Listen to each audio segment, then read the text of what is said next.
더운 날씨에 실내 에어컨이 돌아가지만은 잔향복 입고 고생하시죠. 하나님을 위해서 항상 찬송을 드려주신 우리 대원들께 감사드립니다. 우리 한결같이 또 성전에서 피아노를 치시고 또 올겐을 치시는 우리 반주자들에게도 감사를 드립니다. 오늘은 토기장이의 손에 달린 운명이라는 제목으로 말씀을 대언하고자 합니다. 하나님의 말씀 베드로전서 4장 12절과 13절을 봉독하겠습니다. 베드로전서 4장 12절과 13절에 있는 말씀입니다. 사랑하는 자들아, 너희를 시련하려고 오는 불시험을 이상한 일을 당하는 것 같이 이상히 여기지 말고 오직 너희가 그리스도의 고난에 참여하는 것으로 즐거워하라. 이는 그의 영광을 나타내실 때 너희로 즐거워하고 기뻐하게 하려 함이라. 이 말씀을 들으신 우리 모든 성도들에게 하나님이 주시는 기쁨이 언제나 임하시기를 바랍니다. 요즘에 우리 교우님들 가운데서 정말 신실한 믿음으로 살고자 하는 분들이 점점 많아지는 것 같아서 참 기쁩니다. 그런데 여러분, 예수님께서 말씀하시기를 하나님의 교회 안에도 언제나 알곡과 가라지가 같이 존재한다고 말씀하셨어요. 알곡과 가라지는 잘 구분이 되지를 않습니다. 이렇게 얼핏 봐서는. 그렇지만은 알곡은 나중에 열매를 맺을 것이고 가라지는 결국에 아무리 비료를 잘 주고 잘 키운다 하더라도 열매가 없는 특징이 있죠.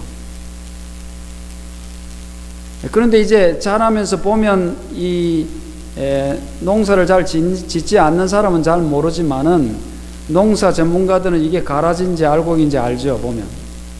그래서 그것을 뽑게 되는데 예수님께서는 가라지를 뽑지 말라고 그렇게 말씀하셨죠. 가라지를 뽑으면 옆에 있던 흙이 나오면서 옆에 있던 알곡도 같이 뽑힐 염려가 있으니까 추수할 때까지 그대로 두라고 하십니다. 그래서 사실 우리 중에도 불행하게도 가라지들도 있는 것입니다. 그렇지만은 여러분, 예수 그리스도께서는 비판하지 말라고 그러셨습니다. 누가 가라지인지 그 정신 쓰지 말고 내가 가라질까를 염려하면 됩니다. 그렇죠? 왜냐하면 알곡처럼 보이는 가라지가 있고 가라지처럼 보이는 알곡, 우리는 잘 모릅니다. 한국에 가면 놀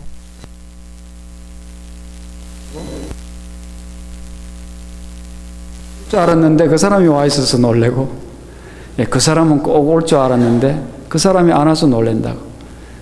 누가 지어냈는지 그럴듯하게 지어냈어요. 우리는 좌우지간 어떠한 경우에 있어서도 다른 사람을 비판하는 정신은 없어야 되겠죠.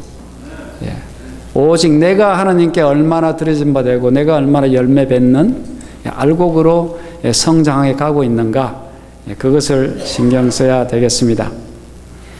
그렇지만은 하나님께서 나중에 알곡을 모으실 때, 나중에 추수를 하실 때 그 곡식의 키도 보지 아니하시고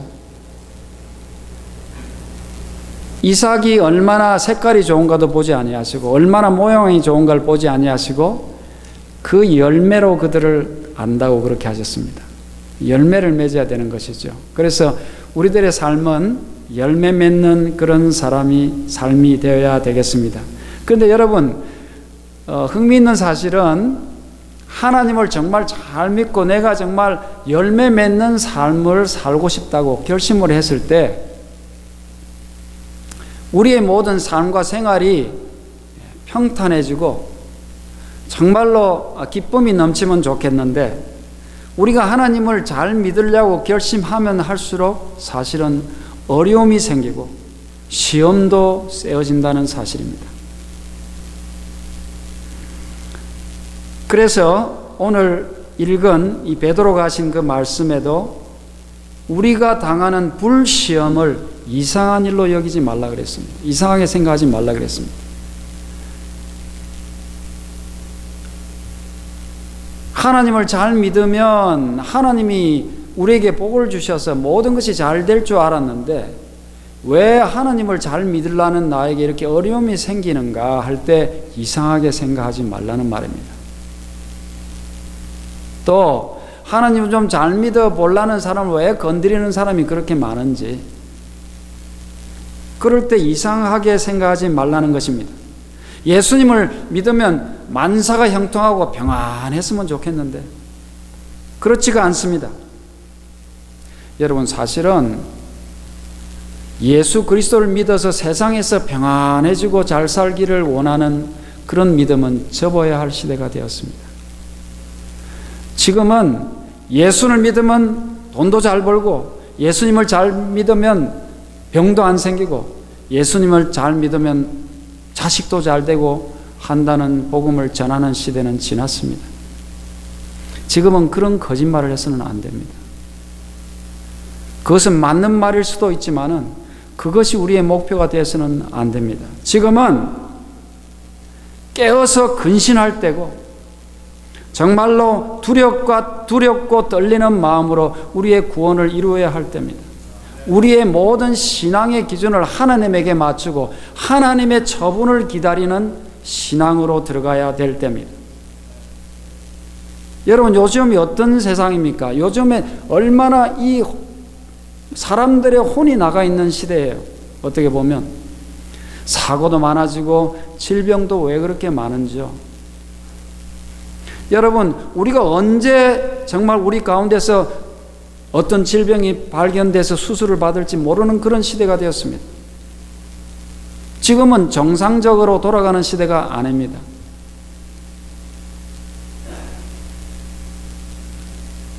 여러분, 지금 마켓에 가보면 배추, 상치, 사과 이런 것들이 굵고 근사하고 파랗고 좋아 보이죠? 그렇지만은 요즘은 헛개비들입니다, 그게. 제대로 된 비료를 주지 않고 화학 비료를 써서 흙들은 망가져 있고 또 그 다음에 유전자 변형한 식품들이 나오고 그래서 우리가 잘 먹는 것 같아도 헛개비를 먹는 수가 많아요. 거기다가 음식이 점점 좋은 것만 먹지도 않고 나쁜 게 많죠. 맛있고 보기 좋은 건 다 해로운 거 아니겠어요? 또 우리가 사용하는 이 문명의 이기들이 전부 다 우리를 해롭게 하고 있어요. 얼마 전에는 지금까지는 사람들이 인정을 안 하려 하다가 국제보건기구에서 뭘 발표했어요? 셀폰의 전자파가 위험하다. 위험할 수 있다. 이 전부 다 우리를 해치는 위험 덩어리를 안 갖고 다니면 안 되는 그런 현실이 되었습니다. 아직까지 완전한 건 아니지만은 그러나 위험하다 이 정도로 경고하고 있지만은 여러분, 이 셀폰도 너무 귀에 대고 오래 하지 마십시오.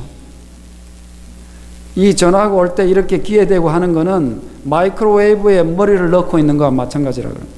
그 정도로 전자파가 세다는 것입니다. 마이크로웨이브는 켜놓고는 흘러 도망가는 분들이 전화기는 대고 이렇게 했으면, 저는 이 파장이 약하기 때문에 이 전화기를 대고 한 1분만 얘기하면 벌써 귀가 아프기 시작합니다. 특히 민감해요, 저는. 그래서 여러분, 되도록이면 이 스피커폰을 해놓고 옆에 사람이 좀 듣더라도 좀 떨어뜨려 놓고 쓰시고 이 귀에 줄을 해가지고 귀에 꽂고 말씀하십시오. 그게 좋습니다. 그리고 특별히 잘 때 음악 듣는다고 옆에다 놓고 잘 때 머리맡에 두고 하지 말라고 그렇게 합니다. 그런 것들이 다 우리에게 해롭습니다. 여러분, 지금은 전에부터 들어오면서 우리가 무시했던 그런 기별들을 더 이상 무시해서는 안 될 시대가 되었습니다. 여러분, 건강기별 같은 것도 여러분 얼마나 들었습니까? 그래서 언젠가는 이것도 안 해보고 저것도 안 해보다가 또 슬그머니 뭐 한 번쯤이야 이렇게 하고 사는 시대가 아닙니다. 지금은 모든 것을 하나님이 주시는 기별에 맞춰야 될 때입니다. 여러분, 믿는 사람이 가지는 평안은 세상이 주는 평안과 다른 평안입니다. 차원이 다른 평안입니다.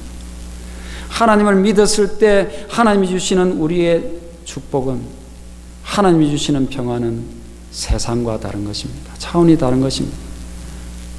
오히려 하나님은 하나님을 잘 믿는 사람에게 어려움이 올 수도 있다는 것입니다. 경우에 따라서는. 그렇지만은 그러할지라도 그 사람에게 평안이 있어요. 여러분, 세상의 평안은 뭐예요? 세상의 평안은 내가 계획하던 모든 것이 잘 되고 집에서 놀고 먹으면 평안이죠. 그렇지만은 세상 사람도 다 그렇지 않습니다. 여러분, 히말라야를 등반하는 사람들이 가면 편안해서 갑니까, 거기?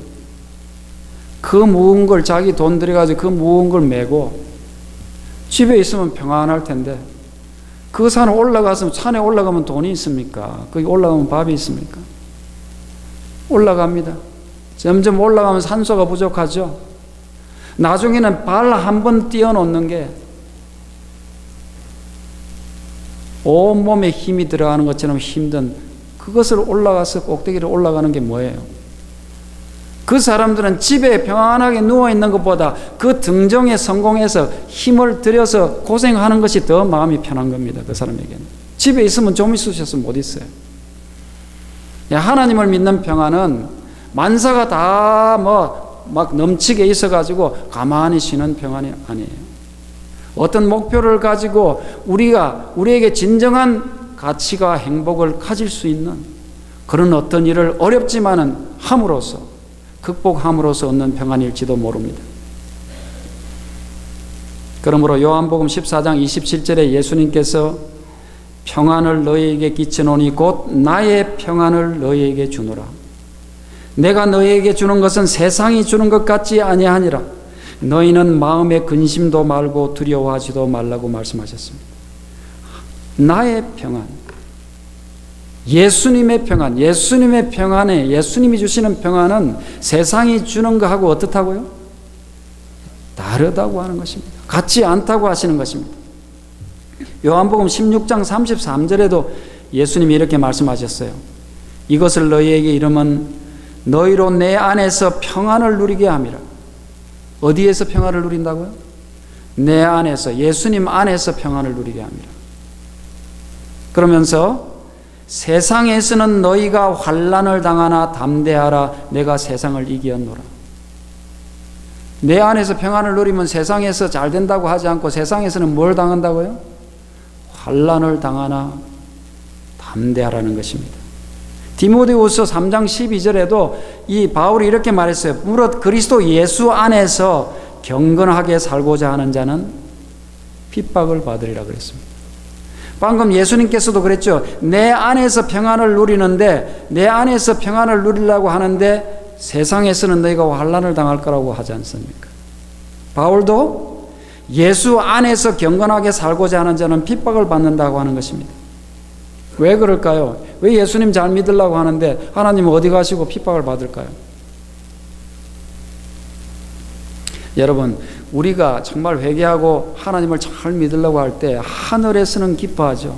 하나님을 비롯해서 천사들, 또 우주의 거민들도 우리의 회심을 보고 기뻐할 것입니다. 그렇지만은 사단은 어떻게 했어요? 사단에게는 미운 털이 박히는 것입니다. 이제는 이 친구가 지금까지는 내 백성인 줄 알았는데, 내 부한 줄 알았는데 하나님에게로 가는구나. 야, 이러다가는 진짜 하나님에게로 빠져가지고 영생이 없겠다. 그러면 사단이 어떻게 할까요? 가만 놔둘까요? 사단이 그 사람 잘 되는 꼴을 못 보는 겁니다. 사단이 영생을 얻지 못하도록 하는 것입니다. 그래서 이용할 수 있는 것을 다 이용해서 그 사람을 낭망하게 하고 핍박을 하는 것입니다. 요한복음 15장 19절에 또 예수님이 이렇게 말씀하셨어요. 너희가 세상에 속하였으면 세상이 자기의 것을 사랑할 터이나 너희는 세상에 속한 자가 아니요 도리어 세상에서 나의 택함을 받은 자인 고로 세상이 너희를 미워하느니라 그랬어요. 세상에 속해가지고 더불어 사는 사람은 세상에서 다 좋아하고 사단도 핍박을 주지 않습니다. 오히려. 그러나 세상에 속한 사람을 끄집어내서 하나님께 속한 사람으로 두면 어떻게 한다고요? 가만 안 놔둔다는 것입니다. 왜? 예수님의 택함을 입은 사람이기 때문에 세상이 너희를 미워한다는 것입니다. 그러므로 여러분, 세상에서 인정받으려고 너무 신경 쓰지 마십시오. 세상의 사람들이 혹시 어떻게 볼까? 지금까지 내가 잘 사귀던 친구가 나를 어떻게 볼까 무서워서 하나님의 법을 어기지 마십시오. 여러분, 우리가 세상 사람들하고 항상 좋은 관계를 맺어야 되지만은, 그들에게 접근해야 되지만은, 그것은 하나님의 말씀의 범위 안에서 그렇게 해야 합니다.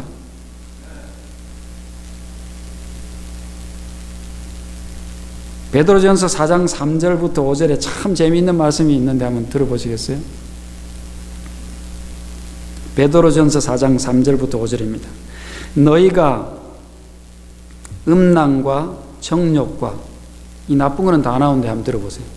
술 취함과 방탕과 연락과 무법한 우상 숭배를 하여 이방인의 뜻을 좇아 행한 것이 지나간 때가 족하도다. 방탕하고 정욕을 쫓고 막 바깥에서 막 마음대로 이렇게 살던 것이 이제는 그만해라 이겁니다.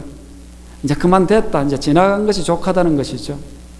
그러면서 이러므로 너희가 저희와 함께 그런 극한 방탕에 다름질하지 아니하는 것을 저희가 이상히 여기어 비방하나 저희가 산자와 죽은 자 심판하기를 예비하신 자에게 직구하리라. 이 말이 좀 어려운데 무슨 말이에요? 세상 사람들이 내가 방탕하게 살 때는 잘해줬다는 겁니다. 그런데 이제는 옛날 일을 청산하고 손을 씻고 하나님의 사람으로 돌아왔을 때 사람들이 이상히 여겨가지고 오히려 칭찬을 못할 망정 비방한다는 거죠. 여러분, 그러므로 하나님 잘 믿으려 할 때 칭찬 들을 생각은 아예 접어야 되겠습니다. 비방을 받을 수 있어요.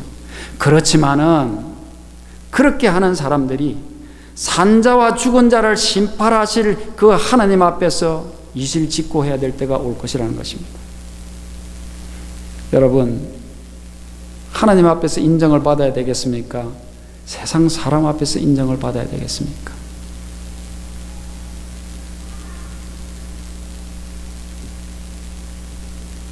오늘은 특별히 신실한 믿음으로 살아보고자 하는 사람들이 가져야 할 믿음의 실제에 대해서 좀 말씀을 드리고 있습니다.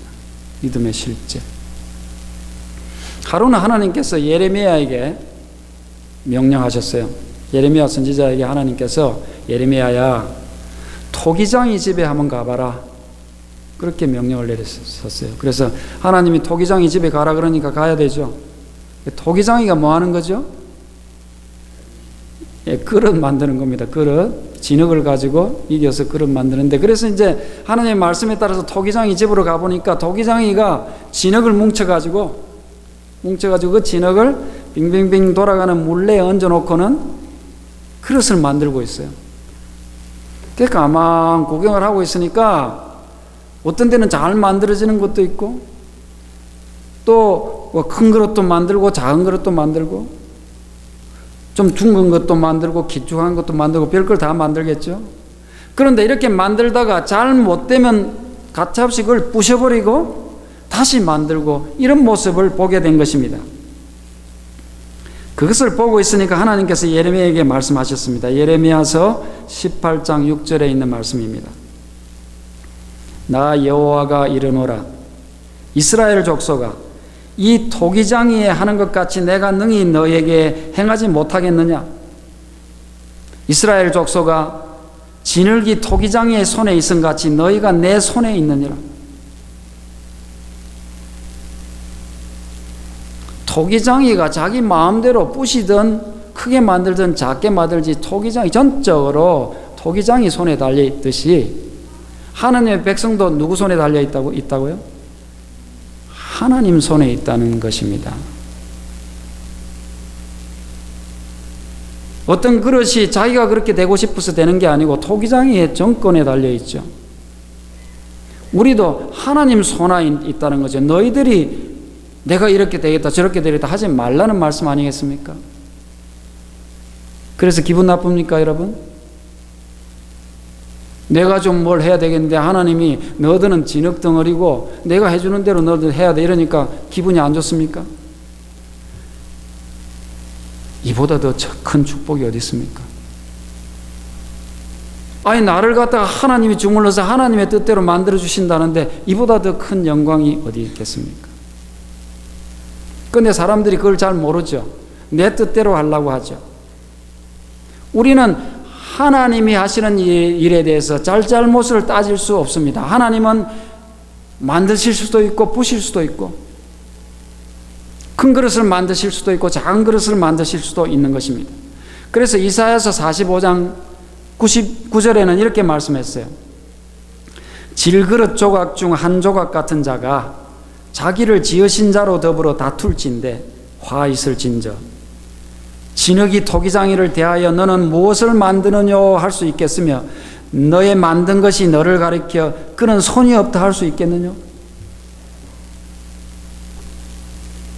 지금 만들어지는 그릇이 만드는 손 보고 그것도 손이라고 이렇게 만드냐 이렇게 할 수 있겠냐 이 말이죠.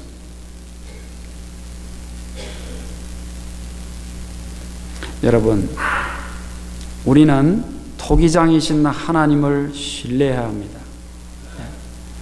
하나님을 믿기로 선택한 사람이 가져야 할 믿음은 왔다 갔다 하는 믿음이 아니고 전적인 신뢰를 말합니다. 오늘 여러분이 기억해야 될 한 말씀은 전적인 신뢰라는 단어입니다. 오늘 이 말씀을 통해서 여러분은 전적인 신뢰라는 말씀을 꼭 기억하시기 바랍니다. 우리가 하나님을 믿는 믿음은 전적인 신뢰가 되어야 합니다. 그런데 여러분 우리가 믿으면서 사실은 전적인 신뢰를 하기보다는 우리가 하나님을 믿으려고 할 때 기대치가 있죠. 내가 하나님께 이렇게 충성하고 잘 믿으면 하나님이 이 정도는 해주실 거야 하는 기대치를 가지고 있어요. 우리가 정한 기대치가 있단 말이에요. 벌써 그것부터 전적인 신뢰가 아니죠. 내가 하나님을 이렇게 열심히 믿는데 하나님이 내가 이 정도는 좀 의젓한 사람이 되게 해주실 거야. 경건에 자기의 표준이 있죠. 그래서 사람들로 하여금 이 정도의 존경은 받겠지. 뭐 꼭 그걸 탐하는 것보다는 자기의 어떤 기대치가 있단 말이에요.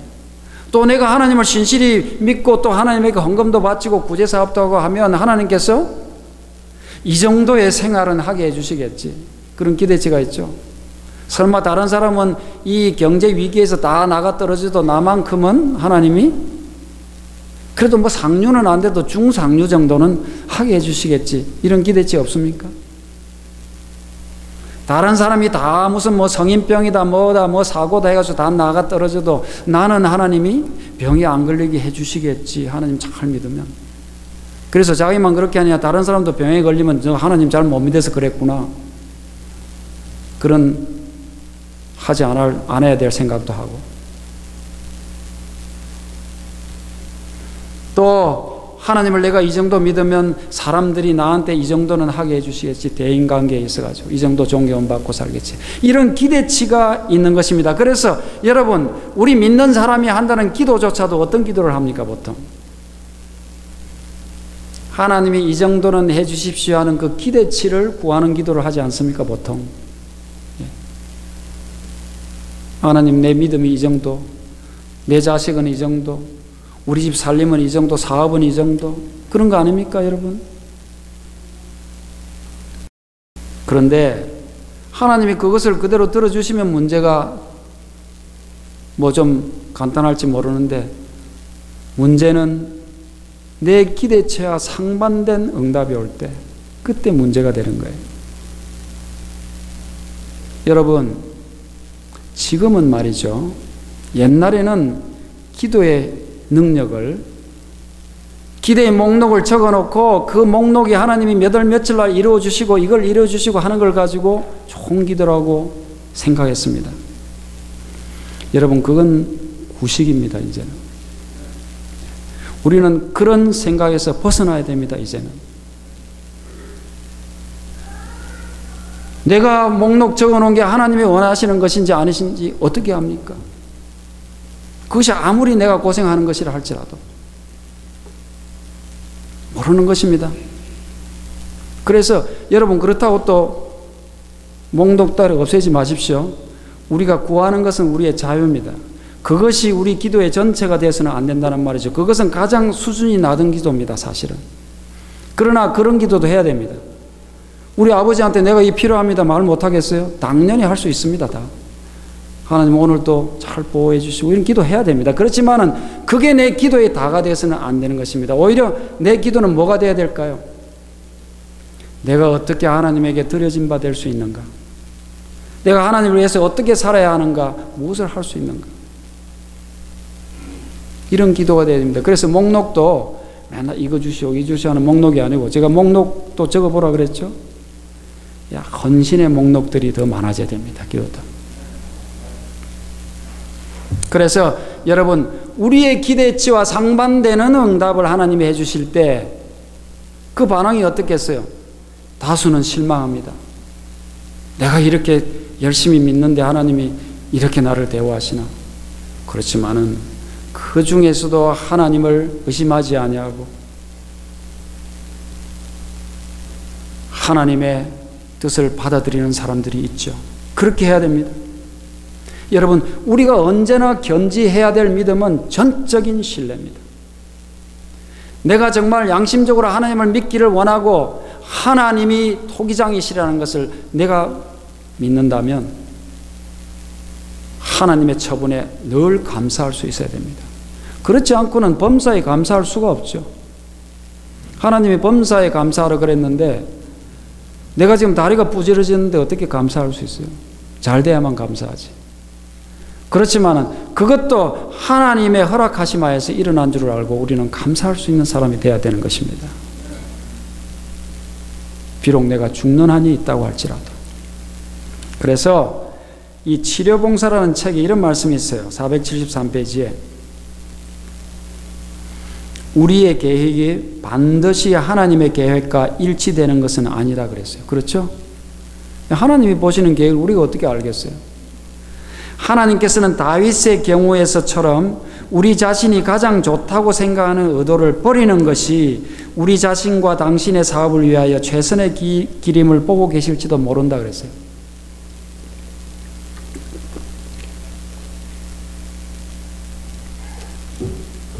다윗의 열망이 뭐였습니까?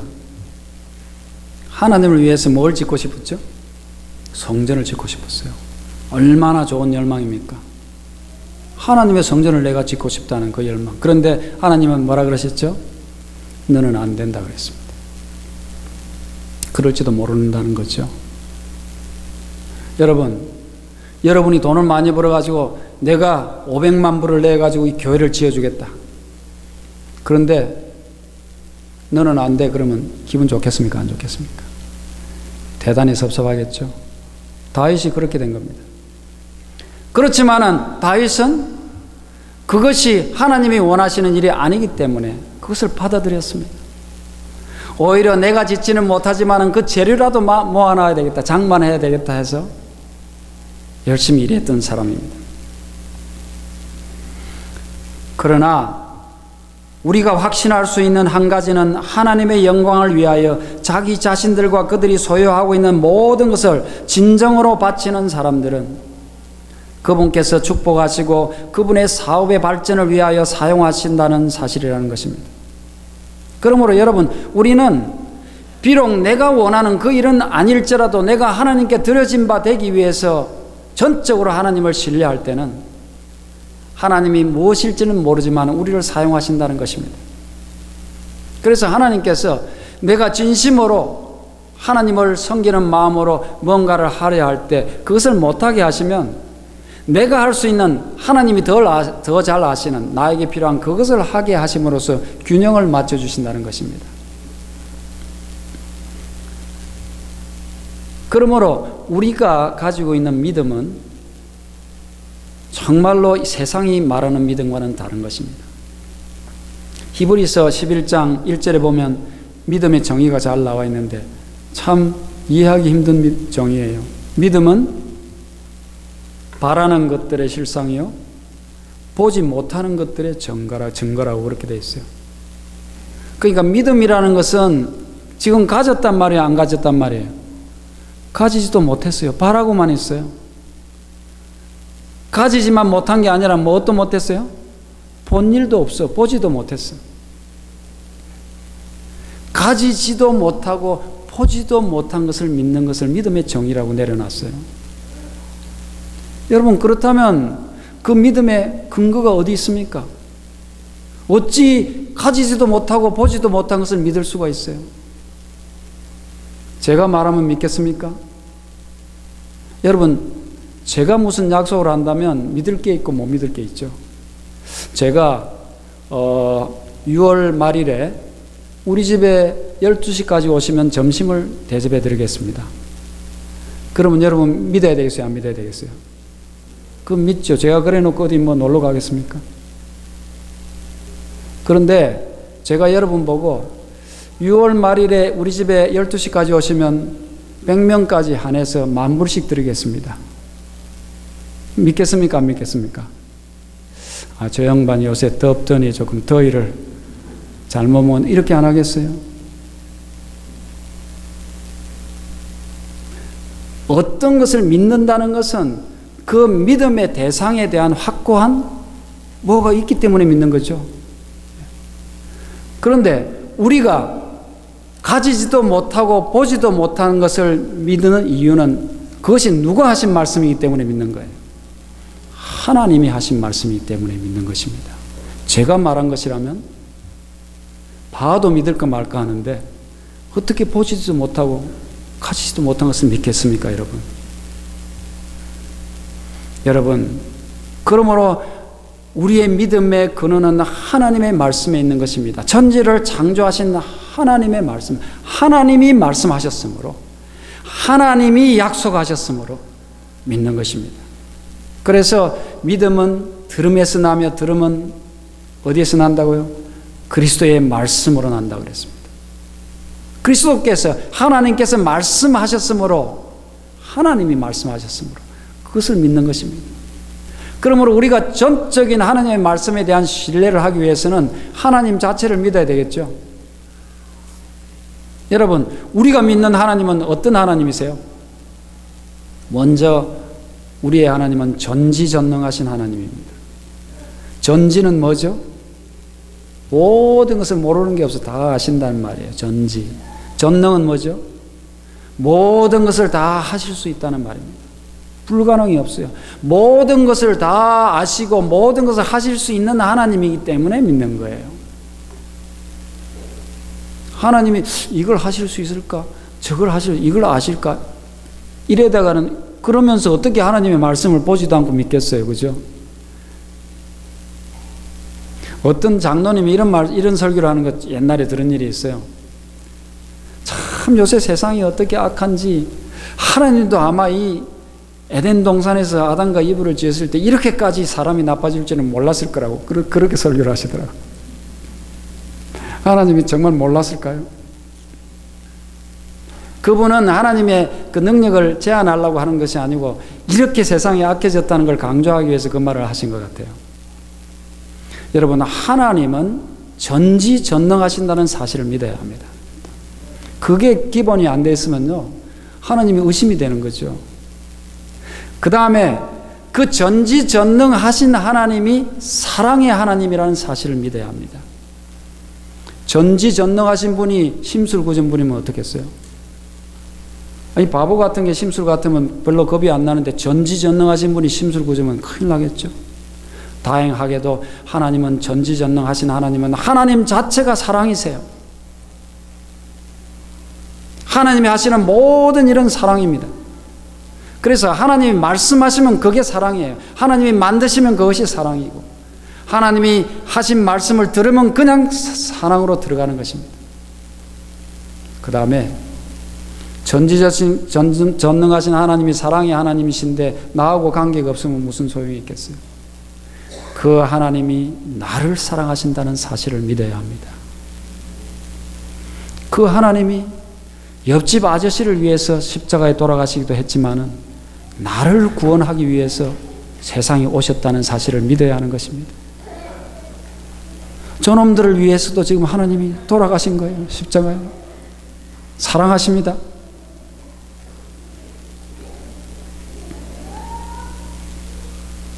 그리고 그 사랑의 하나님이 나의 모든 것을 아신다는 사실을 믿어야 합니다. 전지전능하시면 나의 것도 다 아실 거 아니에요. 그걸 꼭 믿어야 합니다, 여러분. 조금 더 의심하지 마십시오. 내가 왜 요새 이렇게 안 풀리나, 하나님은 어디 가시냐, 결코 그런 생각을 해서는 안 됩니다. 심지어는 여러분, 우리의 뭐까지 다 아신다고요? 세신다고요? 머리털까지. 야, 어제 저녁에 너 잠잘 들어갈 때까지만 해도 네 머리털이 54만 7,842개였어. 근데 자다가 이불에서 12개 빠지고 아침에 샤워할 때 또 24가닥이 빠졌는데 또 새로 또 30가닥이 났거든. 그래서 지금 현재 내 머리카락이 53만 뭐 몇천 개야. 이 정도로 아신다는 겁니다. 여러분, 하나님이 머리털까지 세신 바 됐다는 말은 머리털을 세고 계신다는 말이 아니고 나에 대해서 낱낱이 아신다는 것이죠. 그런 하나님이 내가 잘못되는 게 길로 가게 하시겠습니까? 그걸 허락하시겠습니까? 하나님은 한결같이 일관성 있게 처음부터 끝까지 나를 구원의 길로 인도하시려고 하는 거예요. 문제는 나한테 있는 것이죠. 나는 자꾸 세상을 바라보고 세상이 끌면 또 갔다가 들어왔다가 들락날락거리고. 여러분, 그럼 우리의 전적인 신뢰의 결론은 무엇입니까? 하나님이 나에게 해주시는 그것이 내가 기대한 것과 상반될지라도 내 기대치하고는 완전 다르고 미치지 못할 그때에도 하나님을 믿는 것입니다. 그것이 전적인 신뢰입니다. 여러분, 이것은 세상 사람들이 말하는 긍정적 사고와 다른 겁니다. 여러분, 세상에서도 신념을 가지라 그러죠. 신념을 가지고 믿으면 그게 된다고 그런 거 봤어요, 안 봤어요? 요즘 그런 강의도 무지하게 많고요. 그런 책도 수없이 많습니다. 제 서재에도 가면 신념의 마력이라는 책이 있어요. 요새 산 게 아니고 아주 옛날부터 있었어요. 그래서 뭡니까? 믿으면 그대로 된다는 거죠. 너가 만일 부자가 되고 싶으면 그냥 뭐 이렇게 될까 이러지 말고 아침에 일어나서 거울을 보고 나는 부자가 된다 하라는 거죠. 믿으라는 거죠. 그리고는 머릿속에 내가 큰 저택에서 아주 비싼 안락의자에 앉아가지고 주스를 한 잔 탁 들고 있는 걸 상상하라는 거죠. 아니면 근사한 요트를 타고 탁 근사하게 가는 상상을 그렇게 믿어라. 그러면 그렇게 된다고 하는 거죠. 그런데 하나님을 믿는 믿음은 그거하고 다릅니다. 세상에서 말하는 그 신념을 강조하는 그건 뭐예요? 내가 계획한 대로 되는 것을 말하는 것입니다. 근데 하나님을 믿는 믿음은 토기장의 손에 달려있다는 믿음이에요. 나는 비록 긍정적인 사고방식을 가지고 하나님의 말씀에 따르고자 최선을 다해야 되겠지만은 결론을 누구한테 맡기는 거예요? 하나님한테 맡기는 겁니다. 여러분, 만일에 내 목표가 왕이 되는 거라고 합시다. 대통령이 되는 거라고 합시다. 근데 나는 목표를 왕이 되는 걸로 삼았어요. 그러면 긍정적인 사고방식을 주장하는 단체가 하면 어떻게 해야 되겠어요? 계속 왕이 돼야 되죠. 근데 하나님이 보시기에는 너는 왕이 되면 안 돼. 너는 왕은 안 되겠고 왕궁의 청소부 정도는 됐으면 좋겠다. 만약 하나님은 그렇게 생각하신다고 합시다. 그런데 내가 왕이 됐어요. 그러면 신념을 강조하는 사람들에게서는 왕이 된 게 성공한 거예요, 안 한 거예요? 성공한 거죠. 그렇지만 하나님이 보시기에는 성공했어요, 안 했어요? 하나님이 보시기에는 아닌 겁니다. 그런데 정말 그대로 내가 왕이 안 되고 청소부가 돼버렸어. 그러면 신념을 강조하는 사람에게는 실패한 거죠. 너 신념이 모자랐구나. 그렇지만 하나님이 보시기에는 어떻게 됐어요? 성공한 거죠. 내 길은 그거다. 하나님이 그렇게 해주시면 그렇게 돼야 되는 것입니다. 그래서 하나님을 믿는 믿음은 전적으로 토기장이 손에 맡기는 것입니다. 크기도, 그릇의 크기도, 그릇의 모양도, 그릇의 용도도 하나님이 원하시는 대로 되기를 원하시는 것입니다. 영적인 삶에서도 마찬가지입니다. 영적인 삶에 있어서도 우리가 정말 경건한 찬송만 흘러나오고 정말 기도 생활만 되고 정말 자비만 베풀고 덕이 있는 사람이 됐으면 얼마나 좋겠어요. 저도 그러고 싶어요. 그렇지만 죄송하게도 제가 많이 부족해서 정말 죄송합니다. 그런데 하나님께서는 우리가 아무리 성실하게 살라 하더라도 우리의 목표대로만 안 되는 일이 있을 수 있다는 것이죠. 한번 들어보십시오. 치료봉사 470페이지에 있는 말씀입니다. 생애를 하나님의 사업에 성실하게 바친 많은 사람들이 전에 결코 경험하지 못했던 장애물을 만나고 시련과 난관에 둘러싸이게 되면 놀라고 실망하게 된다 그랬어요. 이 지금 누구를 보고 하는 거예요? 제 멋대로 사는 사람을 얘기하는 겁니까? 아니에요. 성실하게 하나님의 사업에 생애를 바친 많은 사람들이 성실하게 나를 바쳤는데도 전에는 없던 장애물을 만나고 시련과 난관에 둘러싸이면 실망하겠죠. 야, 하나님께서 나는 정말 내 생애를 이렇게 바쳐서 이렇게 헌신하려고 하는데 나를 이렇게 취급하시나? 저라도 섭섭하겠어요. 그들은 그리스도와 같은 품성을 소유하기 위하여 또한 주님의 사업에 적합한 사람이 되기 위하여 기도한다. 우리 그렇게 하지 않습니까? 그럼에도 불구하고 그들의 본성에 있는 모든 악을 다 자극한 것처럼 보이는 환경에 처하게 된다는 것입니다. 어떤 때는 잘라 살려고 하는데 내 속에 이런 것이 있었나 하는 것을 몰랐는데 그런 것들이 튀어나올 정도로 내가 놀랄 정도로 어제만 해도 내가 어떤 집에 가가지고 도와주고 성경 가르치고 아픈 사람 방문하고 정말 하나님의 이름을 높이는 사람이었는데 오늘 나에게서 내가 상상도 못한 악이 드러나고 어제까지만 해도 나도 거의 성자 반열에 오른 줄 알았는데 오늘 누가 내 아들을 저 공부도 못하는 나쁜 놈이라고 말 들으니까 그냥 열이 올라가지고 어제 했던 찬송은 다 사라지고 그 괘씸한 놈 생각이 나고 예를 들어서 그렇단 말이에요. 야, 나에게 이런 마음이 있었나? 그런 생각을 되는 것입니다. 그들이 그런 것들이 있는 것으로 의심해 보지도 못한 결점들이 나타난다는 것이죠. 만일 하나님이 우리를 인도하고 계신다면 이 모든 일이 우리에게 닥치는 이유가 무엇인가 하고 의심한다는 것이죠. 그런데 들어보시오. 이게 중요합니다. 이제 이와 같은 일들이 그들에게 다가오는 것은 하나님께서 그들을 인도하고 계시기 때문이다 그랬어요. 야, 그러면 살만합니까?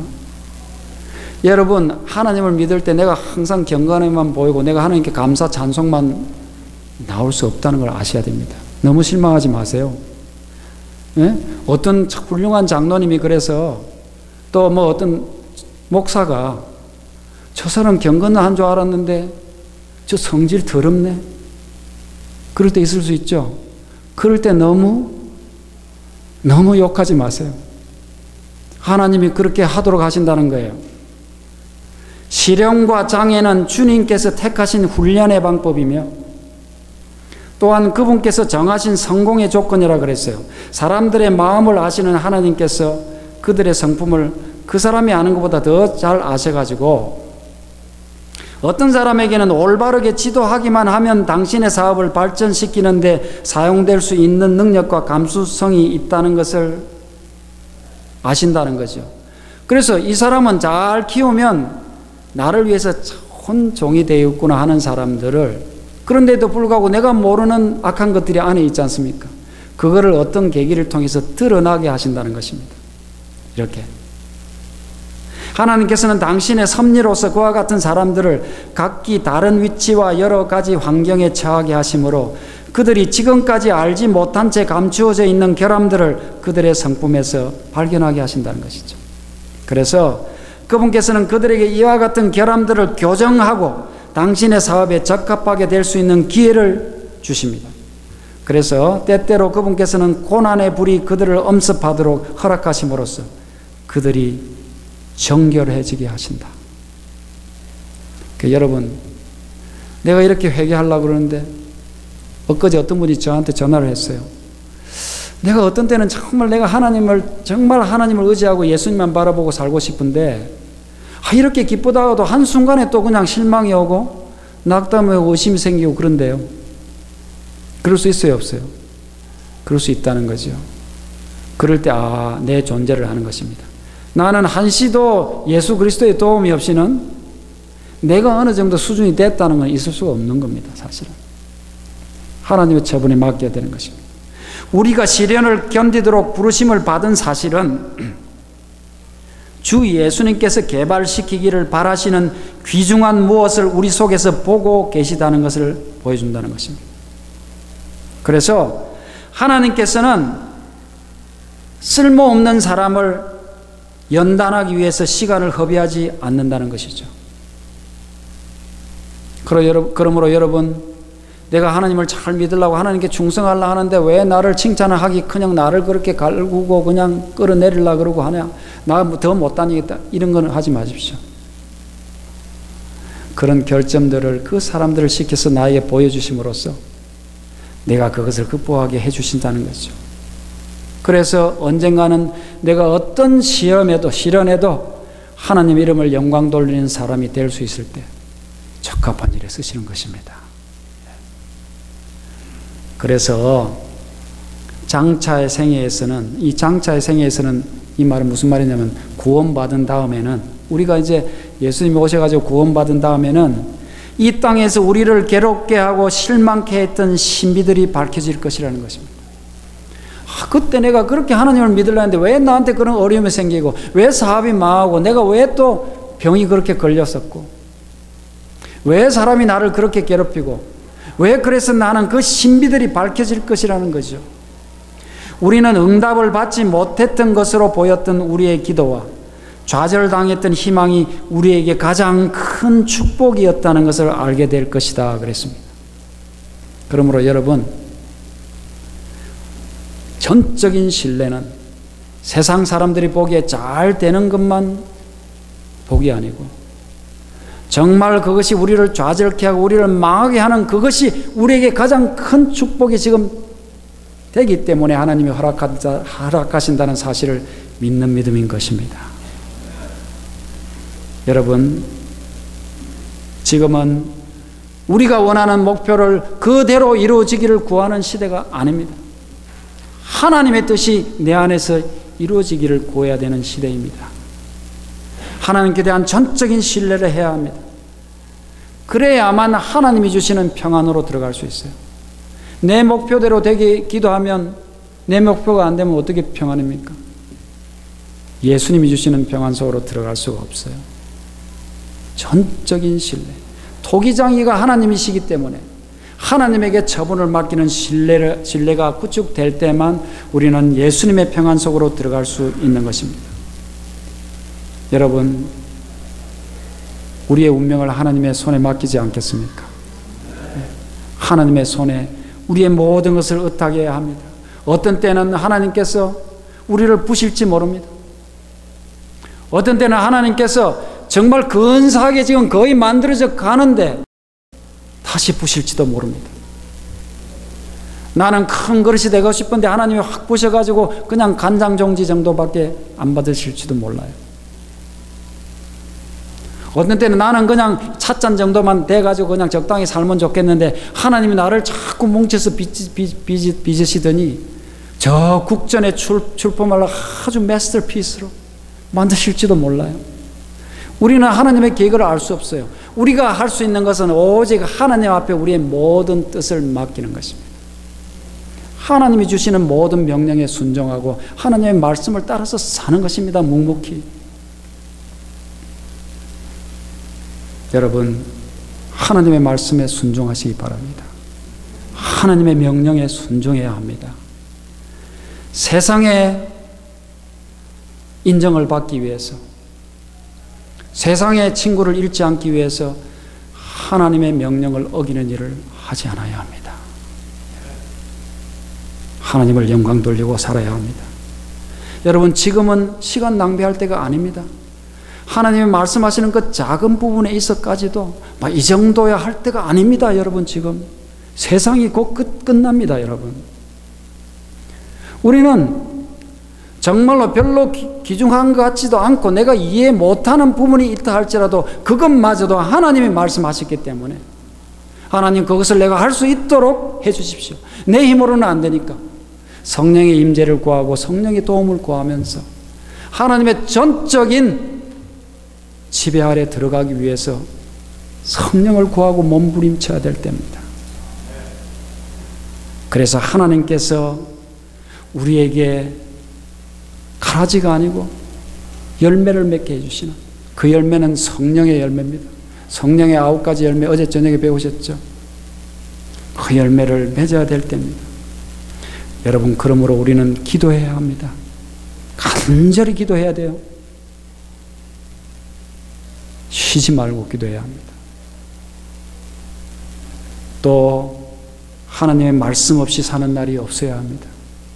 여러분, 세상 일이 아무리 바빠서 성공해도 그거 가지고 영생을 얻지 못합니다. 여러분, 하나님의 말씀 없이 결코 그날을 보내지 마십시오. 기도하시고, 지금까지 내 중심으로, 내 성공 중심으로 살았던 모든 신앙을 이제는 그 눈을 돌려서 이웃을 바라보는 안목을 가지도록 기도해야 합니다.